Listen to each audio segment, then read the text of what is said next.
தமிழ்நாடு மக்கள் அனைவருக்கும் வணக்கம். இன்னைக்கு பாருங்க, சீமான் எல்லா தொகுதியிலும் டெபாசிட் இழந்து எதுக்கு கட்சி நடத்துறோம்னு தெரியாம ஒரு கட்சியை நடத்திக்கிட்டு இருக்கான் சீமான் ஆமைக்கறி. இந்த ஆமைக்கறி நல்ல கதை விட்டுருக்கான்றது அம்பலம் ஆயிடுச்சு பாருங்க. இலங்கை அமைச்சர் அவர் சொல்றாரு பாருங்க, ஆமைக்கறி இவருக்காக கிலோ கணக்குல செஞ்சு வச்சுட்டு இருந்தது. ஏதோ ஒரு நிமிஷம் பார்க்கலாம் இல்ல 2 நிமிஷம் பார்க்கலாம், பிரபாகரன் தலைவர் ஆகல. ஆனா இவன் பல மணி நேரம் சந்திச்சு அவர் கூட வாழ்க்கையை பகிர்ந்துகிட்ட மாரி இவன் பேசிக்கிட்டு இருக்கான் சீமான். அதாவது கட்சி கூட சொந்த கட்சி கிடையாது, இன்னொருத்தர்கிட்ட இருந்து கடனான கட்சி. அதாவது தினத்தந்தி உரிமையாளர் அந்த கட்சி தொடங்கினாரு, அதெல்லாம் தொடர்ந்து நடத்த முடியல. அதுக்கப்புறமா அந்த கட்சியை கடன் வாங்கி நடத்திக்கிட்டு இருக்கிறது தான் நாம் தமிழர் கட்சி. அதுலயும் போட்டி வேற, சாட்டை துறைமுருகனுக்கு இவருக்கும் அப்ப போட்டி. அதனால முத்துக்குமார் அவருக்கு அந்த கட்சியில இருந்தாரு, அவரோட மனைவி இவர் எடுத்துக்கிட்டு இவங்க இந்த கட்சி எடுத்துக்கிறேன்னு சொல்லி மாத்தி இந்த மாதிரி எல்லாம் பஞ்சாயத்து பண்ணிக்கிட்டு இன்னைக்கு அது நாம் தமிழர் கட்சின்றது ஒரு அவமான கட்சி தான். இன்னைக்கு இவங்க எதுக்காக கட்சி நடத்துறாங்கன்னு கேட்டீங்கன்னா, திமுகவுக்கு அடிமையா புஸ்தடிமையா அவங்களுக்கு கால் நெக்கியா செயல்படுறாங்க. இன்னைக்கு இவ்வளவு பிரச்சனைகள் நாட்டில் நடந்தது, அவங்க பண்ண அட்டுழியங்கள், அவங்க செஞ்ச கலவரங்கள், இதெல்லாம் பத்தி பேசுங்கடா, இதெல்லாம் பத்தி ஓட்டு கேட்டுருந்தீங்கன்னா உங்களுக்கு 8% இல்ல 14% மாறி இருக்கும். ஆனா அதுக்கெல்லாம் கொஞ்சம் கூட பிளான் இல்லாம பெட்டி வாங்கிட்டு கட்சி நடத்திட்டு இன்னைக்கு விஜய பத்தி பேசிக்கிட்டு இருக்கான். ஜெயிச்ச முதலமைச்சரா போயிட்டாரா பரதேசி, நீ இன்னமும் உட்காந்துக்கிட்டு அவரை பத்தி பேசிக்கிட்டு இருக்க. அன்னைக்கு இன்னும் திரையில வந்தவன தேடாத, நீ எங்க இருந்து வந்த, நீ எங்க இருந்து வந்த, உன்னோட அடித்தளம் எது? நீ இயக்குனரா இருந்ததுனால்தான் உன் முகமே அறிமுகமாச்சு, இல்லைன்னா இருந்திருக்க மாட்டேன். நீ சினி ஃபீல்ட்ல இருந்தா நீ வந்திருக்கேன். ஆனா அவரு குறை சொல்ல ஆரம்பிச்சிட்டாரு. இதுல வேற இப்போ ஒரு படம் ரீசெண்டா வேற படம் நடிச்சா. ஆனா இவனுக்கு வெளியே பேசுற பொய் பிரச்சாரம் மக்கள் மத்தியில விஜய பத்தின இழிவான செயலை முன்னாடி வைக்கணும் அப்படிங்கிறதுக்காக தான் இவனுக்கு பேசிக்கிட்டு கட்சி நடத்திட்டு இருந்தானுங்க. இவனுங்க கொஞ்சம் கூட அரசியலுக்கு சம்பந்தமே இல்லாதவனுக்கு தான். இதுல பாத்தீங்கன்னா திருட்டு பசங்க அயோக்கிய பசங்க தான் இருப்பாங்க. இதுல பாருங்க, கனிமூல கொள்ளையை பத்தி பேசுவாங்க, பொட்டி வாங்குவாங்க, எல்லாம் பொட்டி வாங்குறது மட்டும் தான் புதியா இருக்கிறாங்க. இன்னைக்கு விஜயை பத்தி மட்டுமே முழுக்க இதுதான். இன்னைக்கு ஏடிஎம்கேல அவ்வளவு பிரச்சனை நடக்குது. ஏடிஎம்கேல இந்த பெட்டிக்காக ஏடிஎம்கே டிஎம்கே அலைன்ஸ் வைக்கணும்னு பேசிட்டு அது ஊர்ஜிதமாவும் ஆயிடுச்சு. இதுக்கு முன்னாடி இவரு சிவி சண்முகம் சொன்னாரு, திரும்ப சொன்னாரு. இந்த மாதிரி எல்லாருமே சொல்லும் போதெல்லாம் நான் வாய் மூடிட்டு அதெல்லாம் கேட்டுட்டு தானே இருக்கேன். ஆனாலும் அதை பத்திலாம் எதுவுமே பேச மாட்டான். இந்த மாதிரி இந்த 2 கட்சிகளும் கூட்டு செய்வது இதெல்லாம் அயோக்கியம் இல்லையா அப்படின்னு சொல்லி அதை பத்திலாம் பேசுறதுக்கு தெளிவு பிளான் இருக்குதா சீமானுக்கு? அன்னைக்கு இவ்வளவு வார்த்தை பேசிட்டு அன்னைக்கு இதெல்லாம் மறந்துட்டு எங்க அண்ணன் உங்க வீட்டுல இருந்தாலும் மூத்த அரசியல்வாதி சொல்லிட்டு உங்க வீட்டுல பூங்கொத்து பார்க்க வராது, உனக்கு வெக்கமா இல்ல? இவ்வளவு பெரிய வெக்கக்கரான செயலை இது பண்ணிட்டு இப்ப பேசுறதெல்லாம் பேசிட்டு அன்னைக்கு நீ பார்க்கணும் மூஞ்சியே இல்லை உனக்கு, உன் பொன்னாடிக்கும் மூஞ்சில உனக்கு மூஞ்சி இல்லை. அப்படி ஏன் வச்சுருக்கீங்க? எதுக்கு இந்த மானகட்ட அரசியல்? பணத்துக்காக திரள் நிதிக்காக அரசியல் நடத்திட்டு இருக்கீங்க, கட்சி வச்சுக்கிட்டு இருக்கீங்க. வித்துட்டு வேற எங்கன்னா போய் வேற தொழில் பண்ணுடா. இல்லைன்னா இப்போ படம் நடிச்சு அந்த டேரக்டர் கூட போய் சேர்ந்து என்ன பண்ணுடா, அசிஸ்டன்ட் டைரக்டரா சேர்ந்துடா. அவனெல்லாம் சாப்பிட்டு என்னடா புட்டி வாங்கிட்டு அந்த வியூஸ் போறதுக்காக விஜய் விஜய் விஜய் விஜய்னு கதறிட்டு இருக்கான். இவன் ஒரு பக்கம் கதறான். இணை எழுச்சிக்காக நீ மாநாடு போட்டிருக்க, கிட்டத்தட்ட 30 லட்ச ரூபா டார்கெட். அந்த இன எழுச்சிக்காக 30 லட்ச ரூபா டார்கெட் வச்சு பணம் கலெக்ட் பண்ணணும்னு பண்ணிருக்கானுங்க. 15 லட்ச ரூபா கலெக்ட் ஆயிருக்கு. இன்னமும் அவனை நம்பி கொடுக்குற அந்த ஏழை, அதாவது இந்த 19 லட்சம் ஓட்டு போட்டாங்க, அந்த நம்பிக்கையாருங்க தான் இன்னமும் கொடுத்துக்கிட்டு இருக்காங்க. அந்த நம்பிக்கையின் பேர்ல தான் இவனுக்கு சொகுசா வாழ்ந்துகிட்டு இருக்கானுங்க.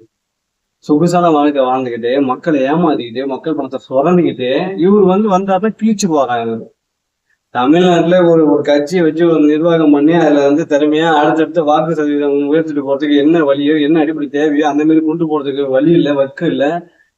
என் திராவிட அரசியல் எதிர்த்துனாலும் ஒன்றும் பண்ண முடியல. என்ன எழுச்சியை பத்தி நீ என்னைக்கு பேசியிருக்க?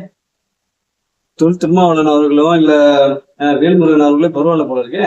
நீ வேஸ்ட், சுத்த வேஸ்ட். இன்னைக்கு ஒரு மாதிரி பேச, அன்னைக்கு பெரியார் உன்னோட இதுக்கு வேணும்னு சொல்லிட்டு உன்னோட வளர்ச்சிக்கு தேவைப்படுறாருன்னு பெரியாரை பத்தி அவ்வளவு புகழ்ந்து பேசிட்டு இன்னைக்கு அதே வாயில கழுவி ஊத்துற. நீ எல்லாம் மனுஷனா என்ன வேற ஏதாவது? உனக்கு எல்லாம் விஜய் அவர்களை பத்தி பேசுறதுக்கு தகுதியே கிடையாது. விஜய்னு பேரை சொல்லவே உனக்கு எல்லாம் தகுதி கிடையாது. நீ எதுக்காக நீ அரசியல் நடத்துற? எதுக்காக நீ கட்சி நடத்துற? இன எழுச்சிக்காக, தமிழ் தேசியத்துக்காக நீ என்ன போராட்டம் முன்னெடுத்திருக்க, என்ன பண்ணிருக்க? ஒண்ணுமே கிடையாது. அதை வச்சு பிழைப்பு நடத்துறேன்னு சொல்லிட்டு இலங்கையில இருக்கிறவங்களே உன்னை கால் துப்புறாங்க. இலங்கை தமிழர்களே உன்னை கால் துப்புறாங்க. நானாலுமே நீ அடங்க மாட்டேன். சாட்டை துறைமுருகனுக்கு உனக்கு என்னன்னா ஒரே சொத்து சேர்த்து வைக்கணும். அதான் சாட்டை துறைமுகம் இப்போ ஒரு கேர்வன், அதாவது நல்லா சொகுசான கேர்வன் ஒன்று கொடுத்துருக்காங்க. அந்த மாதிரி ஒரு சொகுசான வாழ்க்கைக்காக தான் நீ பண்றது. உன் பையன் எங்க படிக்கிறான், ஏன் என் பிள்ளைங்க நான் படிக்க விருப்பம்னா படிக்க வைக்க மாட்டேன் அப்படின்னு பேசுவான். ஆனா அமெரிக்கன் ஸ்கூல்ல படிக்க வைப்பான். சொகுசு வாழ்க்கை. அவன் அவன் இருக்கிற இடத்தையும் இதையும் பார்த்துருக்கீங்களா? அவர் காமராஜ் அவர் வந்து மக்கள் என்ன மக்கள், நான் மக்களுக்காக நான் எப்படி வேணாலும் நிற்பேன் அப்படின்னு பேசலாம். சும்மா வாய் பேச்சுதான். மக்களை நேசிக்க கத்துக்கணும், மக்கள் விரும்ப கத்துக்கணும். அப்பதான் அவங்களுக்கான செயல் திட்டங்களை செய்ய முடியும்.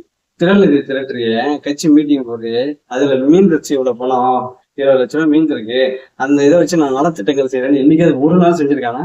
ஒண்ணுமே கிடையாது, ஜீரோ. அதனாலதான் அந்த முட்டை கொடுக்கணும். நீ ஒண்ணுமே இல்லைன்ற முட்டை, அந்த முட்டையை தான் மக்கள் உனக்கே கொடுத்துங்க. சாட்டை துரைமுருகன் இன்னைக்கு பாரு திமுக கிட்ட கொத்துடுமையா இருந்தாங்கன்னு அவங்க என்னன்னா டிஎம்கே எல்லாருமே ஃபாலோ பண்றான். அந்த நாதாரி ஃபாலோ பண்ணிட்டு அங்க என்ன போடுறாங்களோ அதை வாங்கி இங்க பேசலாம்.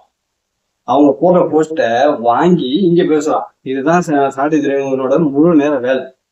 நாம் தமிழர் கட்சிக்கு ஒரு அங்கீகாரமே கிடைக்காது. எப்படி பிஜேபி வந்து தமிழ்நாட்டுல உள்ள வராதோ அதே மாதிரி நாம் தமிழர் கட்சி ஒருபோதும் ஆட்சி பிடிக்கவே போட்டுருக்கு.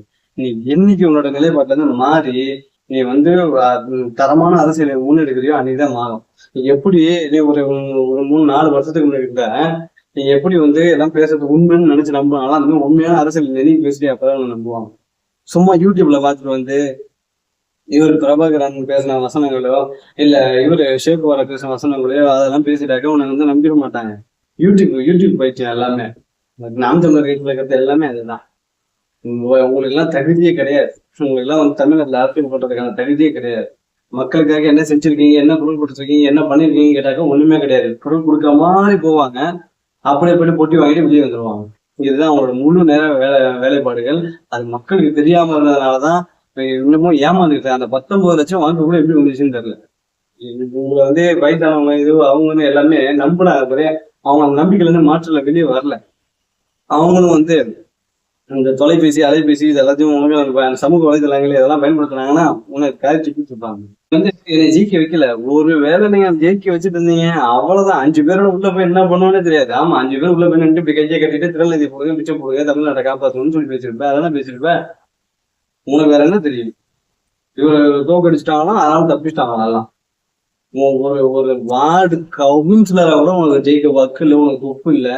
நீ எல்லாம் வந்து இன்னமும் வந்து ஒருத்தர் நேற்று கட்சி அறிவிச்சு இன்னைக்கு சிஎம் ஆயிட்டாரு. நீங்க இன்னமும் உட்காந்துட்டு அவரை பத்தி பேசிட்டு இருக்க. உனக்கு எல்லாம் வெக்கமா இல்ல? உனக்கு சோர்ண இருக்கா இல்லையா? உனக்கு யாராவது இந்த மாதிரி கேட்கறானா இல்லையா? உள்ள உங்க வீட்டுல உங்க பண்ணிட்டு யாரும் கேட்கணும், இந்த மாதிரி உனக்கு இருக்கா இல்லையா? இருக்கா இந்த மாதிரி மானம் எடுத்து போற அப்படின்னு இருக்க திருப்பி பைத்தியம் மாதிரி பேசிக்கிட்டு இருக்கேன். நமக்கான அரசியலை பேசு முன்னெடு அப்படின்னு நீங்க வந்த அறிவிச்சு நமக்கானது என்னென்ன பண்ணணும், என்னென்ன அடிப்படை தேவைகள் என்னென்ன செய்யணும், இவ்வளவு குறைபாடுகள் இருக்கு, இவ்வளவு நிலைப்பாடுகள் இருக்கு, இதெல்லாம் சரி செய்யணும். ஏற்கனவே இருந்த திட்டங்கள் நல்ல திட்டங்கள் அதை முன்னாடி கொண்டு வரணும். இந்த அம்மா உணவகங்களை வந்து சீர்படுத்தி தரமான உணவு கொடுக்கணும் அப்படின்னு மறுசீரமைப்பு செய்யறாரு. இதே ஸ்டாலின் வந்து ஏற்கனவே தொடர்ந்த திட்டத்தை வந்து தொடர்ந்து அதெல்லாம் நல்ல திட்டங்கள் தான் தொடர்போம் அப்படின்னு தொடர்ந்து கொண்டு போறாரு. இதுதான் தமிழ்நாடு மக்களுக்கு தேவை. இதைத்தான் மக்கள் வந்து எதிர்பார்க்கிறாங்க. நீ பைத்தியம் மாரி சும்மா எப்ப பார்த்தாலும் வந்து விஜய் விஜய் விஜய் இதுல கொடுக்குறேன், அதுல கொடுக்குறேன், சிலிண்டர் கொடுக்குறேன், எப்படி கொடுக்குறான்னு பாப்போம், இதை தாவி தண்ணி எப்படி கொடுக்குறான்னு பாப்போம். ஏற்கனவே இருந்த திட்டத்தையும் நல்லா கொண்டு போறாரு. இதுக்கப்புறமும் தொடர்ந்து திட்டங்கள் வராதான் போது சிறுப்பு சாணியில முக்கி அடிச்ச மாரி ஒம்மூஞ்சில் அடிச்ச மாரி அந்த திட்டங்கள் தொடர போது அப்போ நீ ஒம்மூஞ்சி எத்தனை எங்க வைக்கிறான்? குக்கரு, மிக்சி, கிரைண்டரு, டிவி, ஃபேனுன்னு இவ்வளவு கொடுத்தாங்க. ஜெயலலிதா அம்மா வந்து இவ்வளவு கொடுத்தாங்க. உலகம் கொடுக்கும் போது கூட கடன் சுமை வந்து அவ்வளவு வரல. ஆனா இன்னைக்கு வந்து ஸ்டாலின் ஆட்சியில இவ்வளவு கொண்டு அடிச்சிட்டாங்களே, இதை பண்ணிட்டாங்களே அப்படின்னு சொல்லி எங்கேயுமே ஓட்டு கேட்கல. இதை வந்து ஒரு பாட்டா பாடினாராம். எங்க சும்மா பேருக்கு சும்மா அவனை பத்தி விமர்சிக்கணும்னு ஏதாவது ஒரு விமர்சனம், அதாவது 100% பேசுறாருன்னா அந்த 1% மட்டும்தான் திமுக விமர்சனம், 99% விஜய் விமர்சனம். அப்படின்னா நீ எப்படி செய்த? இன்னைக்கு அரசியல அவர் புதுமுகம். அவர் வந்து என்ன பண்ண போறாரு, பண்ண செய்ய போறாருன்றது அது அப்பாற்பட்டது. அதை அவர் பார்த்துக்க போறாரு. நீ இன்னைக்கு எதுக்கு வந்திருக்க, எதனால எதை எதிர்த்து நீ பேசிருக்கணும்? தமிழ் தேசியம் வந்து நீ நடத்துற, அவங்க திராவிட கட்சிகள் நடத்துறாங்க, அவங்களை எதிர்த்து நீ பண்ணி தமிழ் தேசியத்தை உள்ள கொண்டு வரணும்னு சொல்லுவோம். நீ தமிழ் தேசியமே பண்ணல, முதல்ல ஏமாத்துற. மக்கள் புரிஞ்சுக்கிட்டாங்க. அதனாலதான் புதுசா வந்தவங்க யாரா இருந்தாலும் அவங்க தமிழ் தேசியமும் திராவிடமும் இது கண்கள் அப்படின்னு சொல்லிட்டு தான் அவங்க உள்ள வந்தாங்க. மக்கள் நம்பினாங்க, போட்டாங்க.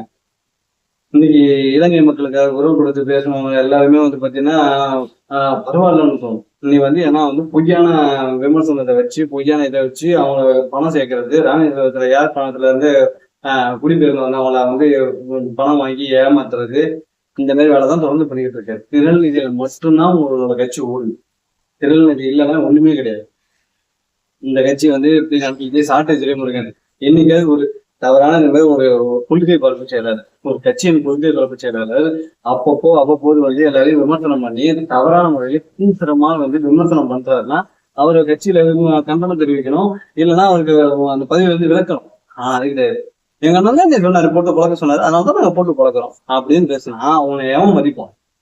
ஃபர்ஸ்ட் நாம் தமிழர் கட்சின்றது விட்டுட்டு நீ பேசாம ஆந்திரா நாம் தெலுங்கு கட்சின்னு மாத்தி அங்க போய் ஏன்னா ஏமாத்த முடிஞ்சா ஏமாத்த உங்களுக்குலாம் வந்து தமிழ்நாட்டுல இதுக்கு மேல இடமே கிடையாது. இதுக்கப்புறம் வாக்கு சதவீதத்தை நான் உயர்த்தி காட்டுவேன். எப்படி உயர்த்தி காட்டுவேன்? முன்னதான் யாரும் நம்பர் எப்படி உயர்த்தி காட்டு? உன்னை நம்பி இருக்கவங்க யாருன்னா ப்ராடக்ட் பண்றவன், எப்படிலாம் திருநெல்வேலி தட்டி அந்த திருநெல்வேலியில பாதி அடிக்கலாம்னு நினைக்கிறவன், அதை வச்சு நம்ம குடும்பத்தை வச்சு தான் இது பண்ணிக்கலாம், உயர்த்திடலாம் அப்படின்னு நினைக்கிறவங்க மட்டும்தான் இருப்பான். வேற யாரும் இருக்க மாட்டாங்க. சீமான் ஒருத்தர் இருக்கிறவங்க வந்து கேலி ஏற்கனவே இந்த ஆமைக்கறி ஏதோ ஒரு கொஞ்சமா சாப்பிட்டாங்க அப்படின்னு சொன்னா கூட சரின்னு சொல்லலாம். ஏதோ இலங்கையில வந்து அது இதுவா கிடைக்கும் அப்படின்னா, இவரு சொல்ற கணக்கு பார்த்தாக்க அப்படியே ஒரு 1000-2000 ஆமி அடிக்கணும் போல இருக்கு. இவர் சொல்ற கணக்கு அவ்வளவு உட்காந்து சாப்பிட்டாருன்றது. AK-47 AK-74 ஏதோ ஒண்ணு வச்சுன்னு அதை சுட்டான்றான். என்னன்னா கதை விடுறான். இது கூட பரவாயில்ல, ஜிம்முல ஒரு கதை விடுவான் பாருங்க, தம்புள் போட்டு 1000 வெறி வந்துச்சுன்னா 1000 வாட்டி அடிப்பான். பாடி குண்டுறத கூட அது 1000 வாட்டி தம்பு அடிக்குது. எவ்வளவு பொய் அப்படியே கப்பா, எவ்வளவு பொய். உன் வீட்டுல இப்ப படுத்துட்டு இருக்கும்போது போய் பேசிட்டே தான் படுத்துட்டு இருப்பாங்க மேல பாட்டிட்டு அப்படின்னு.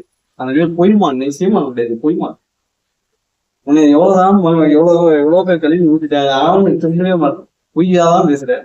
இப்ப வந்து பிரஸ் மீட் கொடுக்காம இருந்தா மட்டும் போடுமா, அந்த மேல ஏறணும்னு திருப்பி பொய் வேலை ஆரம்பிச்சிருச்சு.